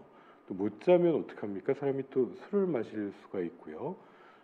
계속 피로가 또 누적되게 되죠. 그러다 보면은 이게 50대, 60대에 뇌졸중이나 기존의 당뇨 고혈압이 악화되는 신체 건강의 악화가 생기실 수 있습니다. 그래서 꼭 아무리 힘드셔도 이때 잘 버텨내기 위해서는 이제 건강과 마음의 건강을 꼭 함께 챙기셨으면 합니다. 네, 좋은 어드바이스 감사합니다. 자, 그러면 두 번째 사연 또 같이 보도록 하겠습니다. 이번에는 20대 남성분께서 보내오신 사연입니다. 제 여자친구는 전직 항공사 승무원이었습니다. 그런데 지금은 시국이 이러다 보니 일을 못하고 있어요. 초반에는 일을 못하게 돼서 무기력하고 힘들어하는 줄 알았는데 시간이 지날수록 제 정신이 피폐해질 정도로 힘들게 합니다. 왜 그러는지 마음은 이해는 하겠는데 저까지 힘들어져서 같이 손잡고 병원 가자고 했더니 싫다고 합니다. 코로나 때문이든 아니든 우울증은 계속해서 더 심각해지는 것 같은데 어떻게 여자친구를 설득해야 병원에 간다고 할까요? 참 이러지도 저러지도 못하는 상황에 놓이신 것 같아요. 네. 사실 코로나 이후에 지금 제일 많이 타격받은 직종이 이제 앞에 말해서 항공사 또 뭐 여행이라든가 또 이제 공연 뭐 예술 쪽에 계신 분들을 포함해서 정말 이제 본인들이 하시던 일들을 이제 못하게 되셨죠. 그러니까 이제 그걸로 인한 고통이 참 말도 못할이라고 생각됩니다. 근데 이제 그게 쌓이다 보니까는 이제 점점 우울해지고 의욕이 없어지고 이제 이 남자친구분 입장에서도 이제 느껴지는데 이게 이제 우울이 심해지면 희망이 없다고 생각하게 되거든요. 그리고 선글라스를 낀 것처럼 다 어둡고 쌍안경을 뒤집어 쓴 것처럼 헤쳐나갈 길이 없다. 이런 이걸 이제 인지 왜곡이라고도 부르는데 이제 길이 없다라고 이제 본인은 믿고 있는 거죠. 여기에 뭘 해보자, 해보자 해도 병원 가보자 뭐 하면은 마치 이제 벽에다가 얘기하는 것 같은 느낌이 들 수 있거든요. 그리고 우울증은 전염병이 아니지만 우울한 기분은 전염력이 있습니다. 같이 두 분이 이렇게 우울하다 보면 나도 우울해져요. 그러면 이게 나도 문제 해결이 안 되니까 굉장히 화내고 짜증내게 되는 뭐 이런 상황이 아닌가 좀 유추가 됩니다. 네. 저희가 계속해서 안내드리는 1577-0199번 좀 마음의 병이 더 깊어지시기 전에 활용하시면 좋을 것 같은데요. 직접 가시는 게 꺼려지는 분들은 오히려 이렇게 비대면으로 상담 받는 것도 좀 도움이 많이 될 것 같습니다. 네, 1577-0199 밑에 번호 나가고 있습니다. 아까 전에 이제 백 교수님이 그런 말씀하셨는데요. 이렇게 병원에 가는 걸 꺼려하시는 분들이 많을 수 있어요, 그죠? 주된 이유가 뭘까요? 제가 이제 2005년에 한 번 하고 2015년에 비슷한 조사를 했는데요. 병원에 오신 분들한테 우울증 때문에 이제 초반에 어려움을 겪었던 이유가 뭐냐 이렇게 물었더니 이제 반은 몰라서고요. 반은 알고도가 있더라고요. 이제 몰라서라는 거는 이게 굉장히 기운이 없고 어디가 아픈데 이게 뭐 무슨 내가 모르는 불치병이 생겼나? 여러 검사를 받으러 돌아다니시는 경우도 있고요. 그다음에 불면증이려니 하는 마음에 그냥 수면제만 쳐다봤는 경우도 굉장히 많이 있었습니다. 그다음에 이제 동반되는 신체 증상, 두통이나 뭐 배가 아픈 걸로 이제 소화기 내과, 뭐 신경과 이런 막 여러 군데 전전하신 분들이 이제 몰라서의 결과고요. 알고도는 특히 지금 요 말씀하신 20대 같으면 내가 뭐 보험 가입에 차별 당하는 거 아닐까? 이러다가 나중에 취직도 못하면 어떡하나? 이런 이제 차별에 대한 염려를 못 하시는 분들이 있는데 사실 이제 취업에 대한 염려는 뭐 정부 자료로나 저희가 사례를 모아봐도 거의 없다고 봐도 되는데 이제 보험 가입 제한 같으면은 실제 오래 치료한 질병이 있으면 보험사에서 이제 가입을 안 해주거나 심사를 해야 되잖아요. 그래서 그 부분은 최근에 몇 년간의 실손보험은 이제 정신질환도 커버하지만 일부 남은 문제가 있는 건 사실이고요. 그래서 알고도 또는 몰라서가 있고 거기에 플러스 우울증으로 이제 희망이 없다고 생각한 분들이 치료는 받아서 뭐해? 아무 소용 없어. 여기까지 겹치게 되는 것 같습니다. 이제 이런 경우는 남자친구분이 아무리 설득해도 뭐 병원에 가는 걸 거부한다고 하는데 아까 제가 소개드린 1577-0199 이제는 다 외우셨을 거예요. 그 번호에 혹시 남자친구분이 직접 전화를 해서 내 여자친구가 이러이러한 상황인데 혹시 상담을 대신 의뢰할 수는 있을까요, 교수님? 아주 좋은 말씀입니다. 저도 항상 그 두 가지를 얘기하는데요. 제가 사실 뭐 이런 게 강의할 때 이런 거 떠올리는 게 제일 괴로운데 그만큼 또 알려야 되는 거니까 제가 이제 전공의 때 일요일 날 이제 전화가 왔어요. 근데 이제 들어보니까 우울증이 너무 심한 거예요. 그래서 아이고 위험하다, 자살 위험도 있고 지금 당장 응급실로 오시라고 이제 한 분이 있었는데 그 가족들이 다 모여가지고 이제 회의를 하신 거죠. 그러다 이제 가족이 낸 결론은 저한테 알려주셨는데 선생님 오늘 가족들이 다 모여서 밤새 지키고요. 그다음에 따뜻한 밥 먹여서 내일 아침에 찾아가겠습니다. 이렇게 얘기하셨거든요. 그러시면 안 된다고.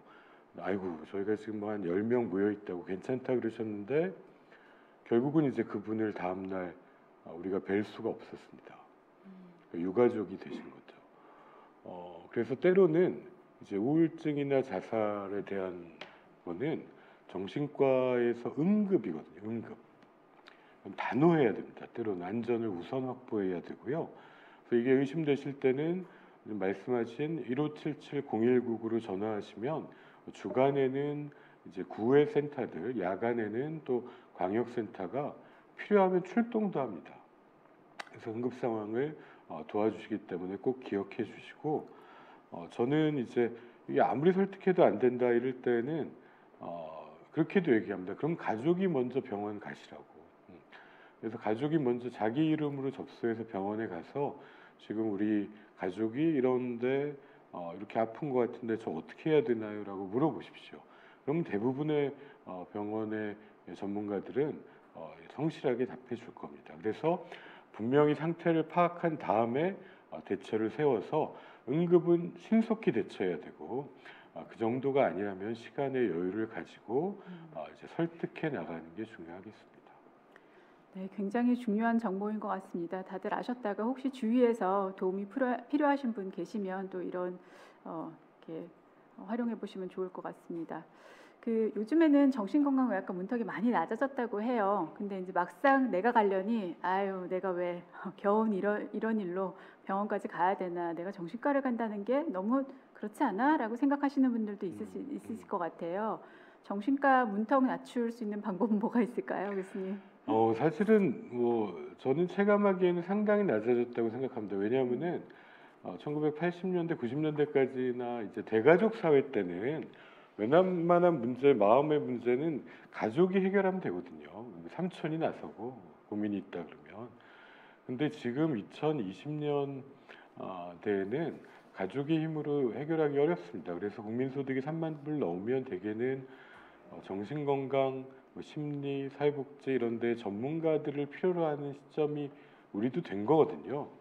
그래서 저는 사실은 이제 좀 더 심한 분들이, 대학병원에는 원래 급성기 더 심한 분들을 봐야 되는데 요즘에는 야 이런 정도의 고민이 있어도 찾아오시는구나 하면서 많이 편견이 줄었는데, 예를 들면 20대 같으면 지난 5년 동안 우울증 진료 인원이 딱 2배 늘었습니다. 2배. 5만이 10만 됐거든요. 엄청난 속도인 거죠. 그러니까. 그래서 아마 이 세대가 점점 또 중장년이 될 때 편견은 더 줄어들 거라고 보는데, 솔직히 좀 죄송한 거는 아직 해결 못한 거는 보험 가입 제한. 예. 이 부분은 뭐 일부는 다른 만성 질환도 그렇다고는 하지만 완전히 해결을 못했기 때문에 어떤 분들은 먼저 가입하고 오시는 분들도 있고요. 또 치료가 다 끝나고 5년이 지나면 고지하 의무는 또 없는 것 같습니다. 네. 네. 그래도 많은 분들이 병세가 좀 더 나빠지기 전에 많이들 찾으신다고 하니까 네, 좀 예방적인 차원에서도 그렇고 또 조기 개입 차원에서도 굉장히 바람직한 현상인 것 같습니다.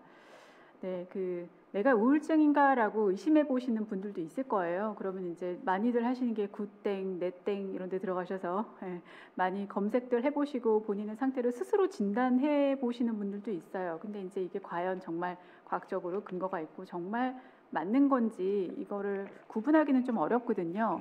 그러다 보면 다양한 콘텐츠들도 굉장히 많고요. 유튜브도 마찬가지고.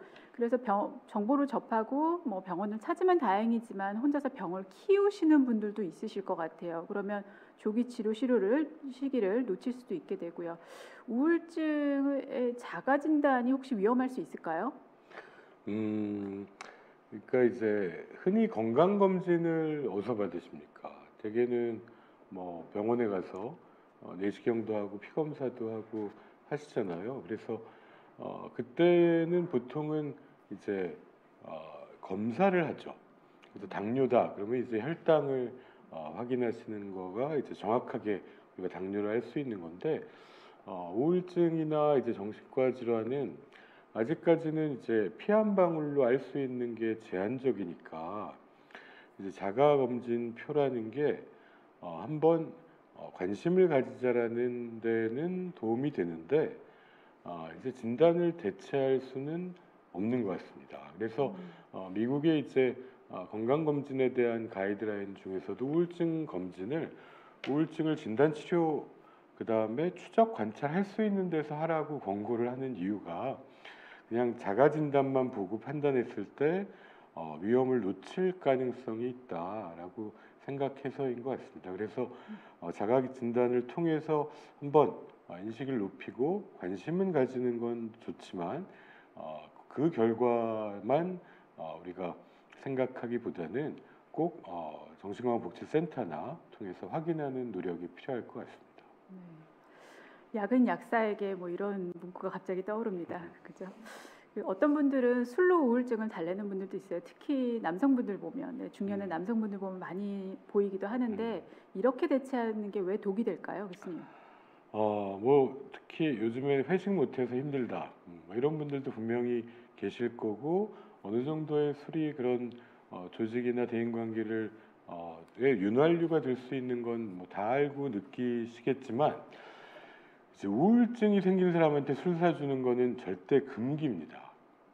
이거 나중에 커다랗게 후회할 일이 생기실 수 있습니다.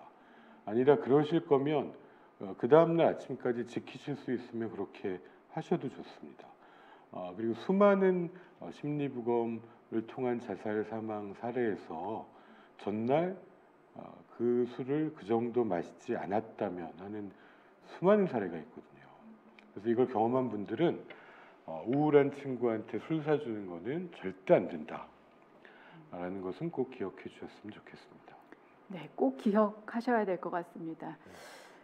유튜브를 시청하시는 분들이 내가 우울증이 있는지 과연 내가 전문가를 찾아가 봐야 할지 판단할 수 있는 방법이 무엇이 있을까요, 교수님? 만약에 여러분께 가장 믿을 수 있는 친한 사람이 있다면 내 얘기를 제일 있는 그대로 해도 그게 누구든 가족이든 친구든 배우자든 그분에게 이야기하십시오. 여러분을 가장 잘 아는 사람한테 내가 요새 이런 상태인데 어떤가를 같이 얘기를 나누다 보면 대부분 진정한 친구들은 알거든요. 그건 넌 옛날에도 이런 적이 있는데 그때도 뭐 이렇게 잘 이겨냈어 라고 조언해 줄 수도 있을 거고요. 그래, 너가 여태 이런 적은 한 번도 없는 것 같아. 진짜 좀 힘든 것 같다 라고 알아줄 수 있을 것입니다. 거기에 더해서 나는 그럴 친구가 한 명도 없다. 그러면은 딴 사람보다 좀 더 빨리 전문가를 찾을 필요가 있겠습니다. 네, 그 댓글을 보니까 술 사주면서 위로해서는 안 되는군요라고. 뭐 모든 사람은 하셨네요. 아니고 예, 예. 네. 좀, 아니 우리 드라마 보면 막 굉장히 스트레스 많이 받고 고민을 많이 하는 상황 그 다음 씬을 보면 보통은 클럽에서 술 한 잔 놓고 술 마시는 약간 뭔가 이렇게 다들 그렇게 공감하는 분위기가 아닌가 싶어요. 네. 음, 그게 맞죠. 술이나 매나 이런 것들이 비슷한 것 같은데요. 그러니까 뭐 흔히 이제 우리가 통계학에서도 이런 걸 분석하는 게 되게 흥미있지 않습니까? 그러니까 어떤 학생은 오히려 시험 못 봤다고 때리면 이제 더 성적이 떨어지고 공부에 의욕이 아주 안 좋아지는 학생이 있고 누군가는 맞은 다음에 성적이 올라가는 학생도 있겠죠. 물론 지금 때린다는 게 허용이 되지 않지만 예를 들어서 그렇다는 겁니다. 근데 우리가 이렇게 얘기했을 때 분명히 그런 드라마에 나오는 것처럼 드라마틱한 경우도 있을 겁니다. 그런 아주 극단적인 자리에서 어떻게 돼서 위기가 잘 해소된 아주 아슬아슬한 경우도 우리가 극에서는 볼 수 있겠지만은 현실에서는 제가 특히 말씀드리는 거는 우울증이나 자살 위기에 빠진 사람을 술로 위로해 준다는 것은 매우 위험한 발상이다. 그거는 나중에 평생 굉장히 죄책감을 안고 있는 분들이 저희한테 증언해 주신 겁니다. 그래서는 정말 안 되겠다는 걸 알게 됐다고. 내가 그 전날 그 술자리에서 그걸 막았더라면. 근데 이게 지나간 일이 되잖아요. 겪고 고통스러웠던 분들의 말을 저희도 전하는 거기 때문에 기억해 주셨으면 합니다. 네. 자, 다음 사연으로 그럼 넘어가 보겠습니다. 네, 세 번째 사연인데요. 저는 올해 나이 87이고 남편에 이어서 아들마저 사고로 떠나 혼자 살고 있습니다. 아이고. 가끔 손자들을 보는 게 유일한 낙입니다. 근데 복지관도 다니고 움직여 보려고 했지만 코로나로 요즘 복지관도 좋아하던 노래교실도 못 간 지 오래입니다. 자그마한 빌라 한 칸에서 온종일 지내는데 겨울철 보일러를 켜는 것도 부담이 돼서 전기장판 안에 누워서 트로트 방송 보는 게 유일한 낙이랍니다. 네, 주민센터에서 보내주시는 도시락으로 끼니를 때우는데 요즘은 잇몸도 좋지가 않아서 음식 씹을 때마다 통증 때문에 괴롭다고요. 얼마 전에 화장실에 가다 넘어지셨어요.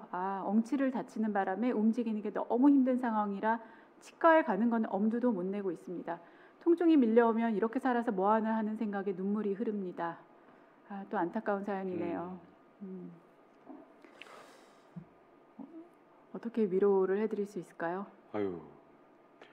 사실 저희가 한 2년 동안 오시는 분들한테서 참 많이 들은 얘기인데 그게 이제 그렇게 좋아하던 뭐 복지관이나 뭐 노래교실이나 하나도 못 가고 경로당 가서 친구들도 못 보니까 너무 답답해 죽겠다.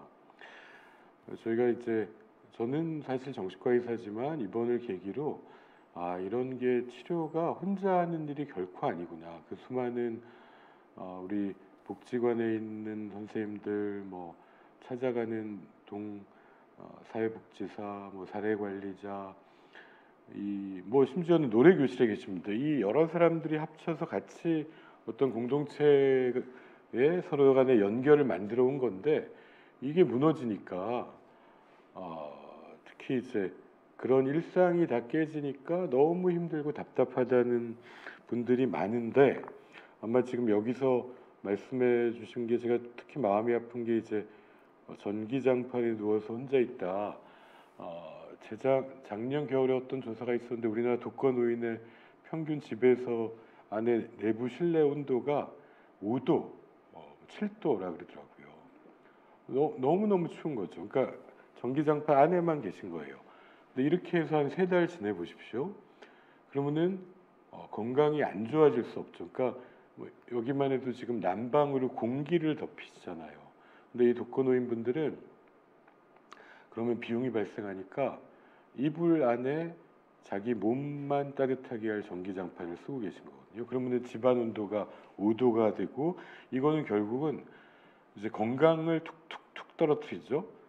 그러다가 이제 이렇게 한번 넘어지고 하면 이제 모든 면에서 이제 지금 최악의 상태를 이제 전해주신 것 같습니다. 이 경우는 굉장히 결정적인 도움이 필요한데 이 돕는 거는 지금 신체적으로 이때에 이제 다시 걸을 수 있느냐는 이후의 여명, 이제 생존에도 굉장히 핵심이고 그다음에 이제 치과, 그다음에 또 내과, 그다음에 이분의 이제 주거 환경,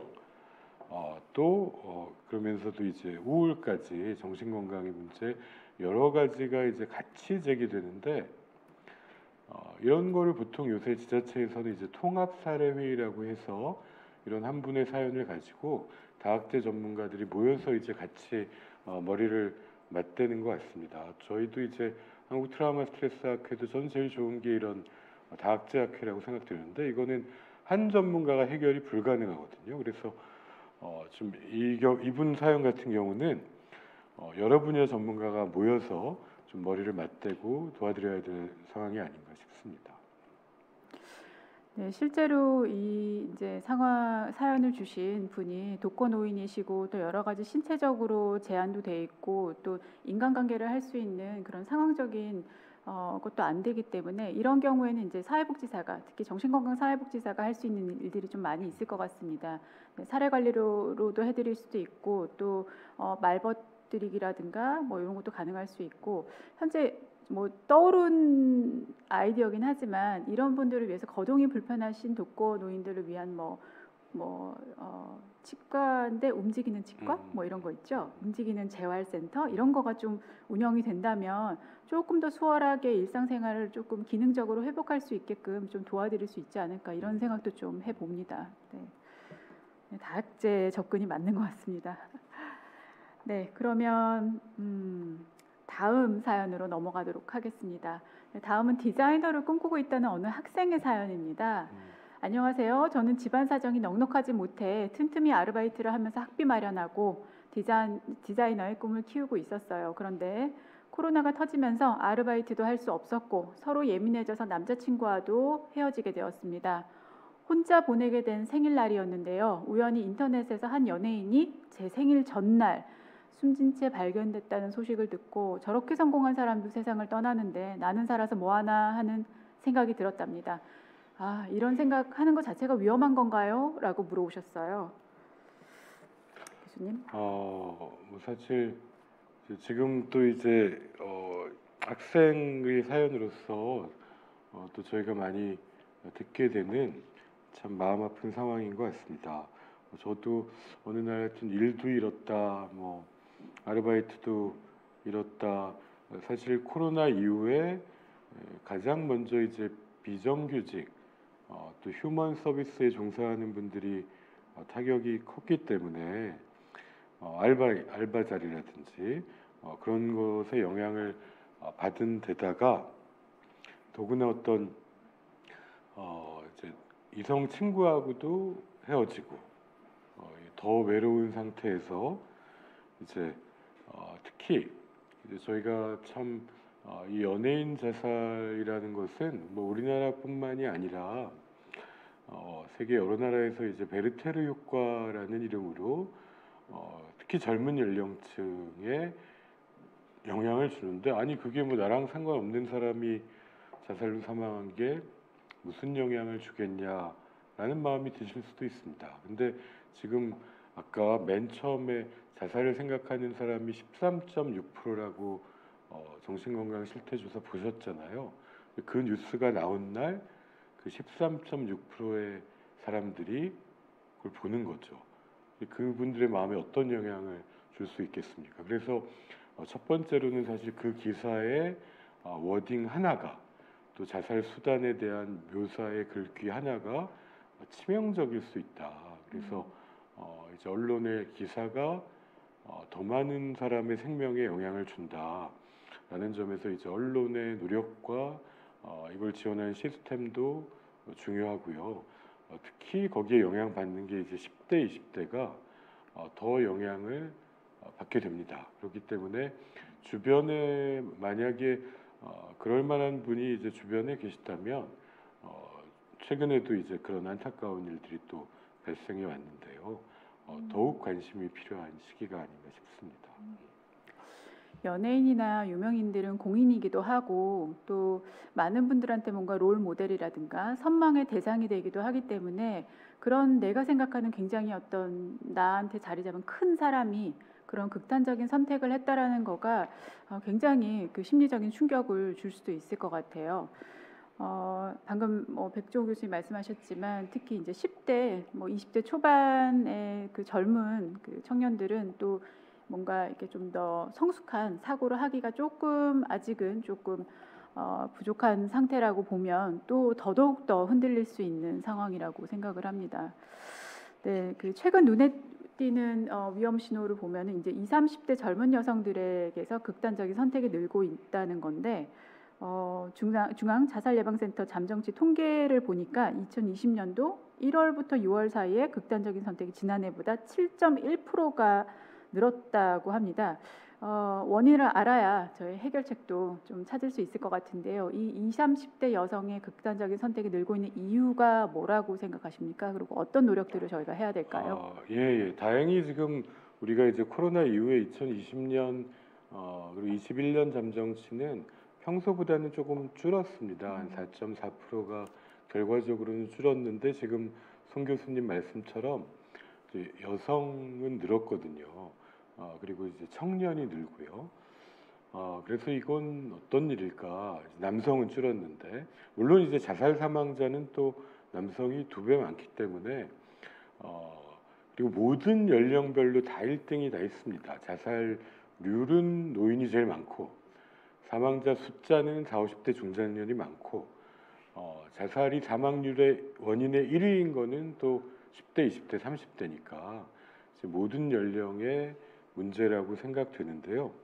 최근에 왜 여성 청년의 얘기가 나오느냐를 저희가 추정해 볼 때는 다른 나라 예 중에 이제 제일 가까운 나라가 이제 일본 같은 경우가 2020년 10월 9, 10, 11, 12월 자살이 급증해가지고 10월에는 전년 대비 45%가 늘었거든요. 근데 그 중에 누가 사망했냐를 보면 여성 중에는 비정규직하고요. 그 다음에 오히려 가족이 많은 여성이 자살로 사망한 걸로 보고가 됐습니다. 이거는 무슨 얘기냐면 결국 이제 코로나 시기에 이제 아이들 학교 안 가죠, 유치원도 안 가죠. 그다음에 부모님들이 이제 우리 케어하기가 굉장히 어려워진 상태에서 부양 부담이 늘어난 여성의 자살이 증가했을 것이다. 이게 첫 번째고, 두 번째는 여성이 일자리가 주로는 이제 휴먼 서비스인데 이제 비정규직 자리가 더 많아서 코로나 위기에 더 취약했다. 비정규직 여성 자살이 늘었다 이렇게 보고를 하고 있는데요. 2020년에 우리나라 통계에서도 특히 25세 이하에서는 여성의 실직이 더 많았습니다. 남성보다. 26세 이상에는 남성이 좀 더 많았고요. 그래서 아무래도 그런 영향이 아닌가, 부양 부담과 실업의 영향이 20대를 더 고통스럽게 만들고 있지 않나, 또 여성들을 이렇게 생각하고 있습니다. 교수님 100세 시대인데요. 20, 30대 벌써 이러면 앞으로 살 날이 굉장히 많은데 참 많은 도움을 줘야 될 것 같습니다. 네. 백 교수님께서는 동대문구 정신건강복지센터장으로 계시면서 동대문구의 자살률을 서울시 3위에서 22위까지 낮춘 걸로 알고 있습니다. 대단하십니다. 능력자세요. 네. 어떻게 가능했습니까? 근데 이제 흔히 이 자살 예방을 하는 입장에서는 자살률이 중요한 지표인데 숫자로 드러난 그게 이제 또 생명이지 않습니까? 그리고 이게 사실은 뭐 1년 동안 100명이었다. 근데 우리가 200명일 수 있는 걸 잘 막아서 100명이 된 건지, 사실 50명이었을 텐데 우리가 제대로 못해서 100명으로 늘린 건지를 알 수가 없거든요. 그래서 자살률이 줄었다는 것만 가지고 이제 성과라고 얘기하려고는 안 하려고 합니다. 자살률은 또 변할 수도 있는 거고요. 하지만 이제 그 과정에 노력하신 분들한테는 감사드리고 싶은 게 저 때에 제가 동대문구에서 센터장을 할 때 우리 김성남 부센터장이나 우리 선생님들 정신건강 전문가들이 열심히 해서 굉장히 이제 센터뿐이 아니라 이제 같이 이제 지역사회 아까 그런 종합 사례 관리를 하는 것 같은 이제 그 어플을 통해 가지고 지역사회 어디에 위기에 빠진 분이 있다고 하면 뭐 의료, 복지, 심리, 지역사회 그 동대문에 있는 전문가가 한 4, 50명이 다 머리를 맞댔습니다. 어떤 분이 나타나면 이분은 이거 저희 서비스에 연결할 수 있어요. 이건 저희가 도와드릴 수 있습니다. 그래서 역할도 나누고 연계가 너무너무 잘 됐었거든요. 그래서 이제 결국은 자살 예방이라고 하는 게 자살 위기에 빠진 사람은 이 모든 사회적 연결이 끊어지고 이제 점만 남게 되거든요. 그래서 이제 사라지고 싶습니다. 근데 이 점이 선이 돼서 연결이 되면서 희망을 찾아가는 게 우리가 자살 예방을 하면서 제일 보람 있고 이러면 사람을 살릴 수 있다는 확신을 가지고 있는데 그런 뭐 동대문구를 비롯해서 여러 지금 서울의 다른 지자체들에서도 노력하고 계신 게 아마 이런 여러 학제에 계신 사람이 사실 우리 모르는 사람이에요. 한 명의 시민인데 생명이죠. 그 사람을 위해서 여러 사람이 머리를 맞대고 연결하려는 노력, 뭐 이게 제일 중요하고 그런 부분에 같이 힘쓸 수 있었다는 점에서는 좀 기쁘게 생각합니다. 네. 사회적 안전망도 중요하고 한 사람을 살리기 위한 여러 사람의 노력 굉장히 중요한 것 같습니다. 요즘에는 재난 문자, 안전 문자 이런 것 중에 뭐 코로나에 관련된 것도 있지만 실종자를 찾습니다. 뭐 이런 문자들도 있더라고요. 그렇게 해서 굉장히 빨리 치매를 앓으시는 분들이나 뭐 이런 분들 굉장히 빨리 이렇게 찾으시는 그런 노력들도 하더라고요. 중요한 것 같습니다. 다음 사연 넘어가기 전에 댓글 몇 개 좀 보고 가겠습니다. 19라는 분이 남자분인가 봐요. 남자들은 속으로 삭히죠. 가슴으로 운다고 속을 드러내기가 창피하시다고. 네, 참 쉽지 않아요. 그죠? 커피 한 잔이라는 분은 감정 표현한다고 루저가 되는 거 아니랍니다. 네, 감정 표현을 많이 할수록 좋다. 이렇게 얘기를 하시는 것 같아요. 네, 그러면 지금 잠깐 다음 사연으로 넘어가기 전에 퀴즈 하나 드릴게요. 네, 이번엔 10초입니다. 네, 자 커서 갖다 대시고요. 댓글창에 자살 방지 상담 전화번호가 있습니다. 땡땡땡땡 4자리예요. 지금부터 10초 카운트 하겠습니다. 전화번호를 모르시면 제가 말씀드리는 거를 잘 생각해 보시면 전화번호가 떠오르실 거예요. 하나의 생명이라도 구하고 살리자. 자살 방지 상담 전화번호 하나의 생명이라도 구하고 살리자. 10초 카운트다운 하겠습니다. 10, 9, 8, 7, 6, 5, 4, 3, 2, 1. 네, 댓글 확인을 해볼까요? 오, 네.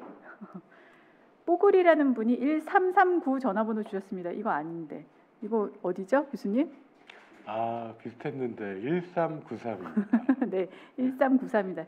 1339 아니고 15770199 번호 주셨는데 이거 제가 너무 세뇌 교육을 한 것 같아요. 그죠? 이 번호만 떠오르신 것 같아요. 0199만 주신 분도 있고. 네. 1393입니다. 자살 방지 상담 전화번호는 1393입니다. 저희가 방송하는 거하고 지금 실시간 댓글 올라가는 살짝의 타임 렉이 있기는 한데 혹시 맞추신 분 있으면 저희가 스타벅스 아메리카노 쏴드리겠습니다. 네, 1393입니다. 하나의 생명이라도 구하고 살리자. 1393. 네, 기억해 두세요. 자, 그러면 다음 사연으로 넘어가 보도록 하겠습니다. 코로나 때문에 미치겠습니다. 생계를 유지해야 하는데 코로나는 잡힐 기미를 보이지 않고 언제까지 계속될지 답답하고 살기 싫어지고 가만히 있어도 눈물이 나옵니다. 코로나로 생긴 우울감, 코로나 끝나면 저절로 좋아질까요? 라고 물어보셨네요. 네. 이런 위기 상황이 지나가면은 우울감이 없어지는 걸까요? 사실 이제 우울증을 이제 우울사파라고 부르는데요. 한 번 이제 우울증이 오면은 보통 평균적으로 한 7에서 13개월 갑니다. 그래서 이제 옛날에 우울증을 앓은 위인들 보시면 뭐 처칠이라든지 뭐 링컨이라든지 보시면 인생에서 그 한 해 동안이 뭐 처칠 같으면 그림만 그린다든지 링컨 같으면 골방에서 공부만 한 이제 우울이 뚝뚝 떨어지는 시기가 있었다 뭐 이렇게 표현을 하거든요. 지금 말씀하신 것처럼 심지어 우울사파는 아무것도 안 해도 7에서 13개월이 지나가면 그냥 지나갈 수 있습니다. 참 좋죠. 네. 근데 그 기간 동안 괴롭고 손해보고 또 자살을 생각할 수도 있고 그 다음에 이제 우울사파가 계속 반복되면 만성화되고 또 재발합니다. 그래서 이제 치료하는 거거든요. 그래서 급성기 치료를 두세 달 내에 그래서 원래처럼 이제 좋아지는 걸 목표로 해서 빨리 좋아지고 근데 중간에 거기서 멈추면은 이게 7에서 13개월 안에는 또 금방 재발하니까 꾸준히 치료해야 될 필요성이 생기는 거고 다른 질환과 마찬가지로 우울증에도 난치성 질환이 있습니다.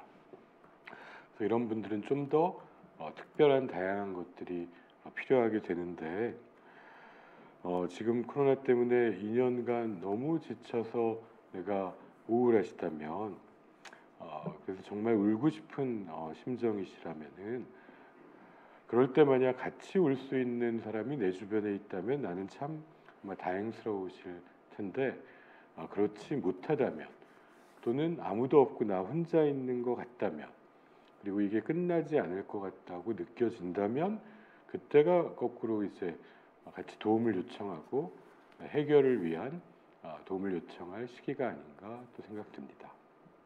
네, 좋은 말씀 감사합니다.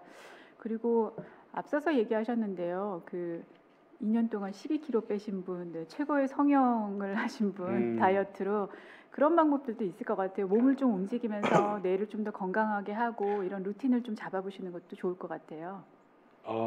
지금 코로나 때 저희도 제일 첫 번째 권하는 게 제일 뻔한 건데 제일 효과 있는 거 운동입니다. 실제 운동요법이라는 게 때로 잘 하면은 이제 항우울제만큼 효과를 볼 수 있고 그렇게 하기가 힘들어서 그렇죠.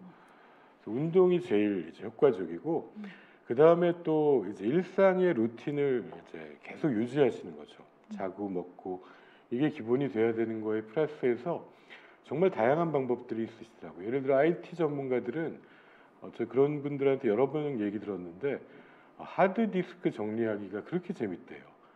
저는 재미 하나도 없을 것 같은데 왜 그러세요? 그랬더니 거기에 지금 10몇 년, 20년의 아이디어가 다 담겨 있대요. 그리고 옛날에 내가 만든 기획서를 보면 다시 또 떠오르는 것도 있고 그래서 이분들은 또 하드 디스크를 정리하면서 행복감을 느끼시는구나. 뭐 누구는 이제 예전에 앨범을 보면서 그 중에 또 누구는 그동안 연락 못했던 가족과 친구에게 이제 손편지를 쓰면서 또 내가 오히려 또 행복해진다고 했는데, 제가 이 코로나 초기부터 굉장히 오래 얘기했던 것 중에 하나가, 우리 이제 이전에 확진자에 대한 연구 중에 이 시기를 가장 후유증 없이 이겨낸 사람은 이타적 감정을 느낀 사람이었다. 오히려 이 시기에 내 주변에 힘든 사람을 돌아보고 그분을 도우려고 하는 분들은 바로 여러분이 제일 복 받으실 분이다. 여러 자기 자신의 면역력도 지키고 또 우리 사회도 지키는 일을 하시고 계시다고 생각합니다. 생각해보면 굉장히 긍정적으로 건강하게 또 이 시기를 극복할 수 있는 방법들이 굉장히 다양할 것 같아요. 여기 댓글 주신 푸푸리님, 헬스장 가고 싶어요. 집에서는 운동 못 하겠는데 코로나 때문에 찌뿌둥하시다고. 운동의 가장 큰 단점이 뭔지 아세요, 교수님? 운동의 단점은 저는 모르고 있습니다. 아니, 우리가 아는 거는 다 좋다 그러잖아요. 근데 한 가지 단점이 있답니다. 내가 해야 된다는 거. 움직이기 싫은 이 상황에서 내가 해야 된다는 거. 제가 그래서 스포츠 지도사 자격증을 따지 않았겠습니까? 사회복지만으로는 앞으로 살아갈 수 없을 것 같고 운동이 뭔가 접목된 게 필요하지 않을까. 네, 사담입니다. 자, 사연 하나 더 보겠습니다. 코로나 걸린 후 다행히 몸은 회복돼서 퇴원을 했는데요. 코로나 걸린 이후부터 퇴원을 한 지금까지 후각 상실이 되셨다고. 냄새를 전혀 맡지 못하고 계십니다. 병원에서 좀 기다려보면 냄새 돌아올 거라고 하는데, 아니면 영영 냄새를 못 맡을 수도 있다고 말씀은 하시네요. 지금 코로나 치료 후에 2달이 다 되어 가는데 여전히 냄새를 못 맡고 있으니 점점 우울해지시고, 냄새 못 맡으니까 식욕도 떨어지고 살도 맞습니다. 빠지고 입맛도 떨어지고 이러다 정말 내가 영원히 냄새를 못 맡게 되는 거 아닌가, 너무 걱정되고 심란한 마음뿐이다 라고 하십니다. 실제 확진자분들 볼 때 저 말씀 제일 많이 하시는데, 이제 우리가 코로나에 확진되면 저분 같으면은 제가 나이를 할 수는 없지만 이제 산소 포화도가 떨어지면서 이제 코에 후각이 떨어지거든요. 그게 초반에 이제 굉장히 공포스럽다고 많이 얘기하십니다. 어느 날 냄새가 안 나네. 근데 이제 지금 다행스럽게 몸은 다 회복해서 퇴원해서 일상을 하시는 것 같은데, 이제 후각이 아직 완전히 돌아오시지 않은 거죠. 근데 그거는 앞에 이제 아마 담당 내과 선생님 말씀대로 좀 개인차가 있는 것 같습니다. 조금 늦게 돌아오는 경우도 있고 좀 오래 걸리는 경우도 있고 어느 정도 손상이냐에 따라서 좀 다른 것 같습니다. 그래서 지금 이제 걱정이 되실 텐데, 이때도 2가지를 생각해 볼 만하신 게, 한편은 이게 후각이 안 돌아와서라는 스트레스 때문일 수도 있고요. 그걸 해결하셔야겠죠. 다른 한편에는 코로나 확진 후에 상당히 많은 분들이 한 20-30%가 우울을 호소하거든요. 그러다 보면 이 내 몸의 변화나 이거가 굉장히 걱정이 많아질 수도 있습니다. 이것도 안 되는 게 아니야, 이것도 안 돌아오지 않을까. 그래서 이 2가지 다를 좀 챙겨봐야 될 것 같고, 그래서 이후에 이거는 좀 내과도 챙기고 또 마음 건강도 챙기는 노력이 필요하지 않을까 생각해봤습니다. 네. 아까 댓글을 잠깐 보면서 저희가 쿠폰을 안 드렸네요. 네, 저기 제작자분들 은혜님이 1393 맞춰주셨는데 이분 커피 드려야 될 것 같아요. 네. 자, 이제 시간이 거의 다 됐어요, 교수님. 네, 길게 오늘 백종원 교수님과 함께 코로나 우울에 대한 이야기를 다양하게 나눠봤는데요. 굉장히 참 중요한 세션이었던 것 같습니다. 우리가 건강한 일상을 보는데 굉장히 도움이 됐을 것 같고요. 끝으로 시청하고 계시는 분들께 해드리고 싶은 말씀 길게 해주세요, 교수님.